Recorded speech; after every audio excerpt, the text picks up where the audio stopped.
은퇴하면 최소한 연금으로는 살아갈 수 있겠지 라고 대부분 생각합니다.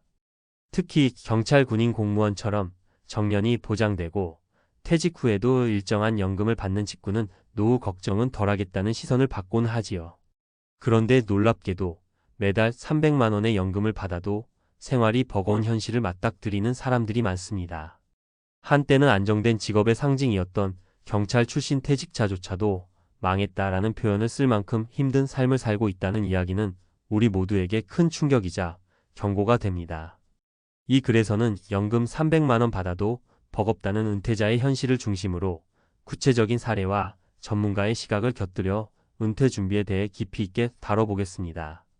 읽는 내내 이건 남 얘기가 아니다라는 공감이 드실 거예요. 1. 연금만 믿으면 된다는 착각. 사람들은 흔히 매달 300만 원이면 적어도 기본적인 생활은 되겠지라고 생각합니다. 하지만 65세 은퇴자가 실제로 맞닥뜨린 현실은 달랐습니다. 서울에서 살며 매달 나가는 고정 비용을 따져보면 연금으로는 턱없이 부족했기 때문입니다. 관리비와 공과금, 의료비, 교통비, 식비, 각종 보험료까지 합치면 벌써 250만 원 이상이 훌쩍 나갑니다. 여기에 자녀 결혼 지원이나 손주 돌봄 비용, 경조사 비용이 겹치면 매달 적자가 생깁니다. 결국 연금은 기본 안전망일 뿐 생활을 지탱하는 전부가 될 수 없다는 사실이 드러난 거죠. 2.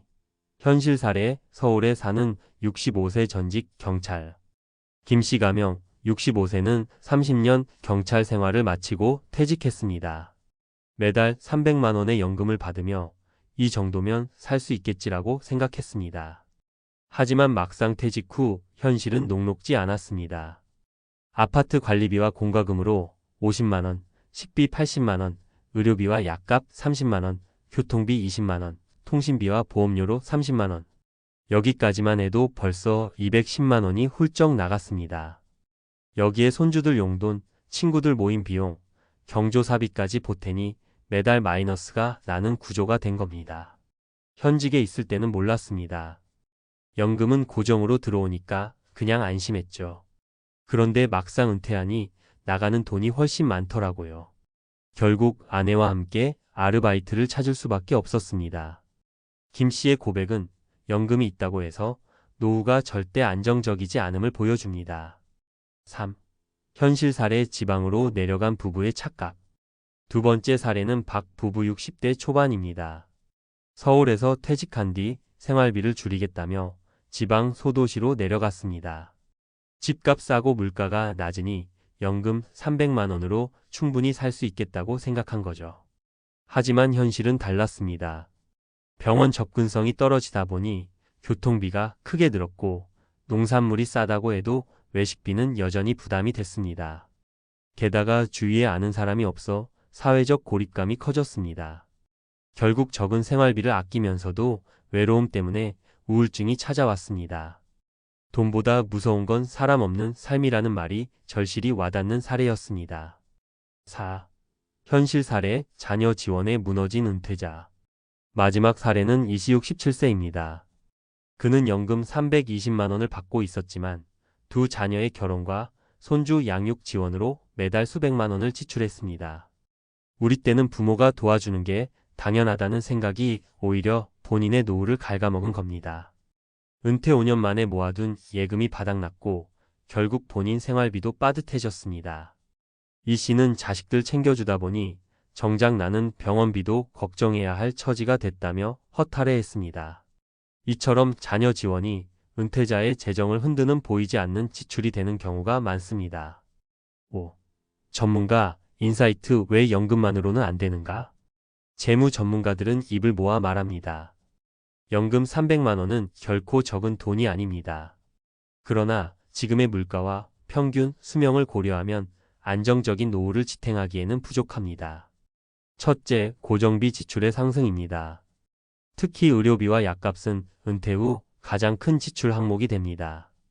65세 이후 평균적으로 매달 최소 30만 50만 원은 의료비로 지출된다는 통계가 있습니다. 둘째, 예상치 못한 지출입니다. 자녀 결혼 지원, 손주 돌봄, 경조사 비용, 주택 보수비 같은 예상치 못한 지출은 연금 설계에 포함되지 않은 변수들입니다. 셋째, 물가 상승입니다.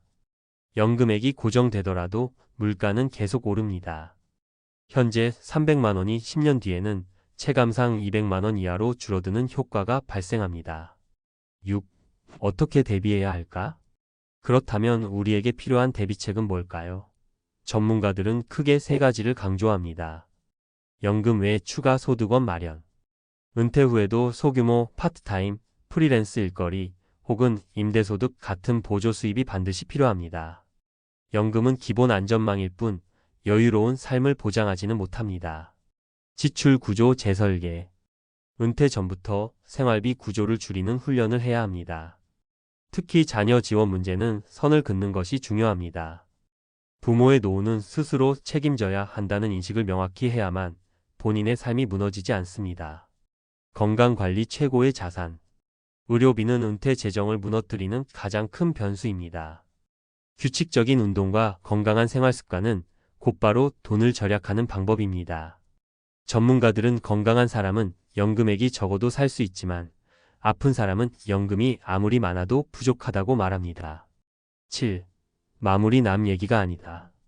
연금 300만 원 받아도 망했습니다. 라는 65세 퇴직 경찰의 말은 사실 특정 직군만의 이야기가 아닙니다. 회사원, 자영업자, 교사 누구든지 마찬가지입니다. 은퇴 후 현실은 생각보다 훨씬 더 가혹하고 연금만 믿으면 된다는 안일한 기대는 우리의 삶을 무너뜨릴 수 있습니다. 은퇴는 멀리 있는 이야기가 아닙니다. 매일 조금씩 다가오는 현실입니다. 지금부터라도 수입원을 다변화하고 지출을 재점검하며 건강을 지키는 것. 이 세 가지가 우리가 피할 수 없는 노후의 무게를 조금이라도 덜어줄 유일한 방법일 겁니다. 연금 300만 원, 실제 체감 가치 따져보기. 많은 분들이 연금 300만 원이면 충분하지 않나? 라고 말합니다. 그런데 여기서 중요한 게 바로 실질 구매력이에요. 현재 물가 기준으로는 300만 원이 어느 정도 체감이 되지만 앞으로 10년 후에는 이 금액이 지금의 200만 원 가치로 줄어든다고 보면 맞습니다. 물가 상승률을 연 3%로 잡으면 10년 뒤엔 현재 300만 원의 가치는 약 220만 원 수준이고 20년 뒤엔 160만 원 수준으로 떨어집니다.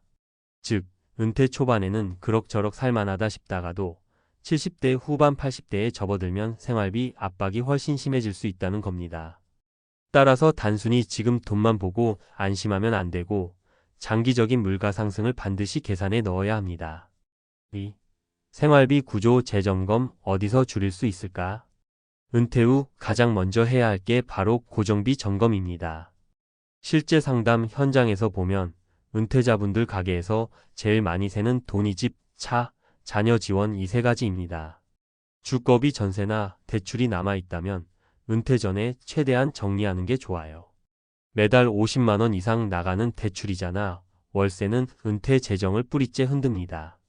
필요하다면 집을 줄여서라도 고정 주거비를 낮추는 게 현명합니다. 자동차 유지비 1가구 2차량은 은퇴 후 거의 사치에 가깝습니다. 보험료 세금 주유비 합치면 한 대당 연 300만 원 이상이 들어갑니다. 대중교통이 잘 되어 있는 지역이라면 차를 줄이는 게 현명하죠. 자녀 지원 사실 은퇴자 파산의 가장 큰 원인이 자식입니다. 결혼 자금, 손주 양육 지원, 생활비 보조 등으로 수천만 원이 빠져나가죠. 전문가들은 은퇴 후 자녀 지원은 원칙적으로 하지 말라고 조언합니다. 본인 노후가 먼저입니다. 3. 은퇴 후 지출의 함정 의료비와 경조사비. 은퇴자 재무설계에서 가장 많이 놓치는 게 의료비입니다. 국민건강보험에 가입되어 있어도 비급여 항목이 많고 특히 나이 들어 필요한 검사나 수술 비용은 부담이 큽니다. 예를 들어 70대가 흔히 겪는 무릎 관절 수술은 500만 원 이상이 들어가고 치과 임플란트는 개당 150만 원 수준입니다. 여기에 매달 혈압 약당뇨약 등 만성질환 약값으로만 10만 20만 원은 기본으로 나갑니다. 내가 아프지 않으면 다행이라는 식으로 접근하면 안 되고 아예 의료비 전용 예비 자금을 별도로 5천만 원 정도 마련하는 게 이상적입니다. 또 하나의 지출 폭탄은 경조사비입니다. 은퇴 후 시간이 많아지면 친척 지인 모임 참석이 늘어나면서 매달 수십만 원이 빠져나갑니다. 실제로 어떤 분은 한 달 연금 300만 원 중 40만 원이 경조사비로 나간다며 괴로워하더군요. 이런 경우는 참석 기준을 줄이고 축의 부의금을 일정 금액 이상 넘지 않도록 원칙을 세워야 합니다. 4. 연금 외에 소득원 확보 어떻게 시작할까? 나는 이제 은퇴했으니 그냥 쉬겠다라고 생각하면 금방 돈에 쫓기게 됩니다. 전문가들이 공통적으로 말하는 게 연금은 기본, 추가 소득은 필수라는 겁니다.